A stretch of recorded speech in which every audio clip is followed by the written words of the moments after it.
It's time to talk about maps, and tanks, and Gandhi dropping nukes on Winston Churchill. That's right, it's the best strategy games on PC. Clear your desk of battle plans and don't forget to subscribe for more. Crusader Kings II is the best Game of Thrones game that hasn't actually got anything to do with Game of Thrones. Instead of being put in charge of a nation, you're put on the comfortable shoes of a medieval noble, tasked with preserving the legacy of your dynasty through shady court intrigue, political manoeuvring, war and murder. Lots of murder. You'll marry, have kids, imprison them, execute your wife, marry your cousin, and then throw a really fancy party for all your friends.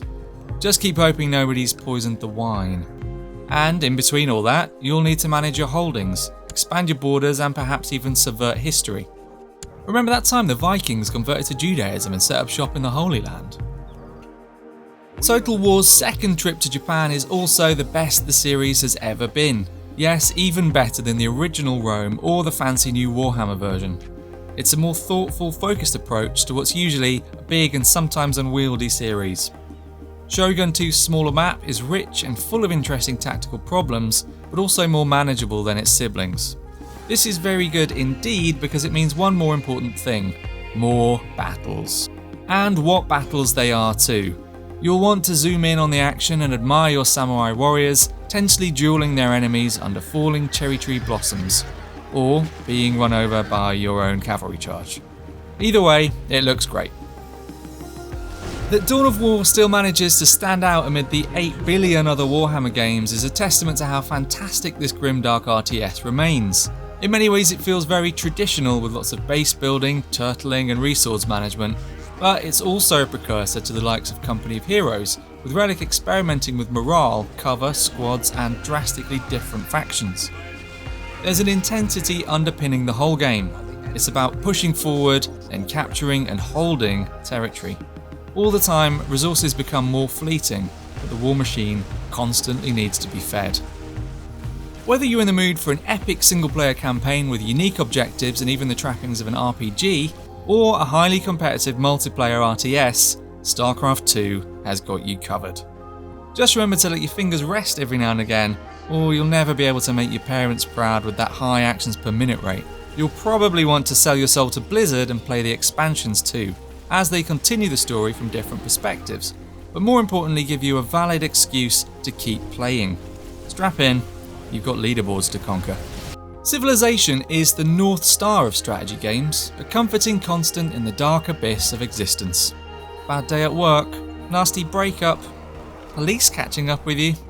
Don't worry, Civilization will always be there for you, beckoning you with the mantra of one more turn. The fifth game and its excellent expansions are the best of the bunch, giving greater meaning to victory paths while letting you play with a big list of diverse and challenging factions.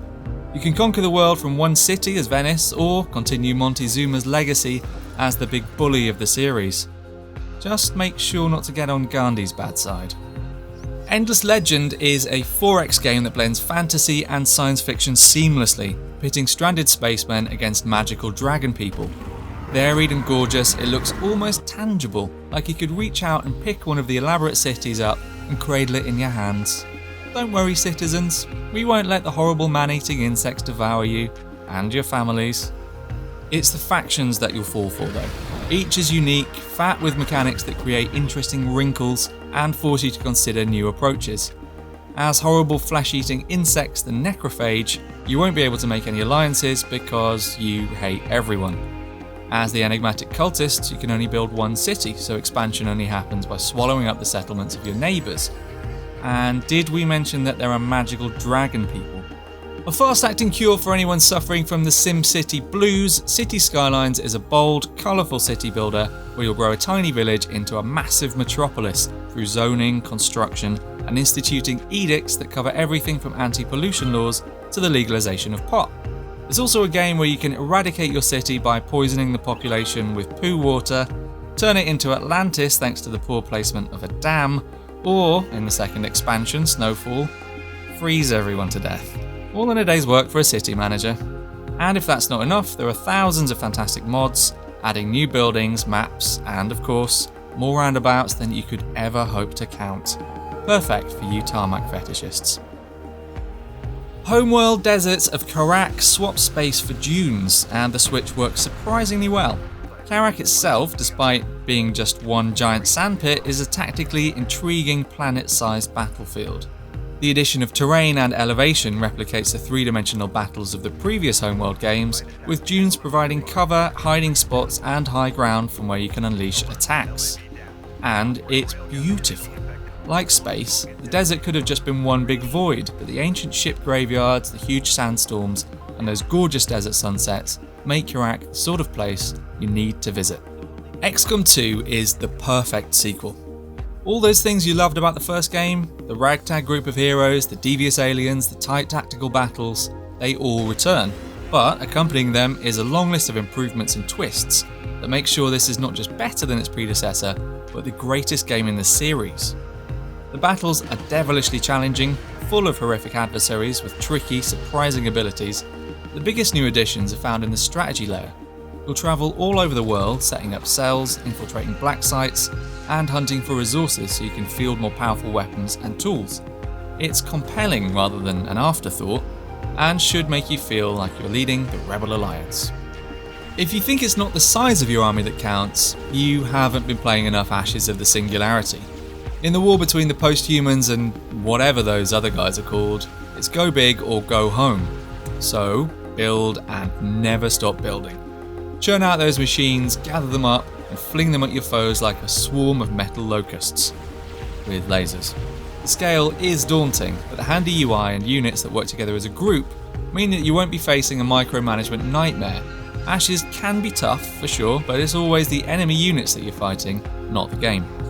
Part 4X game, part grand strategy, part galactic tyrant sim, Stellaris is a genre hybrid set in space, and comes with the sort of crazy freedom that we've grown to expect from Paradox. If you've ever wanted to abduct primitive aliens and experiment on them, or engineer your own xenomorphs to hurl at your foes, and don't lie, we totally know you have, then you're in luck. If you can think of an alien race, you can probably make it in Stellaris. Hyper-intelligent dinosaurs who rely on robot workers, fundamentalist elder god worshippers who enslave everyone they meet, angry militant foxes? Go for it, we won't judge you. What do you think of our list? More RT mess than RTS? Send an angry swarm of aliens round to devour us. Or just leave a comment, and be sure to hit that subscribe button.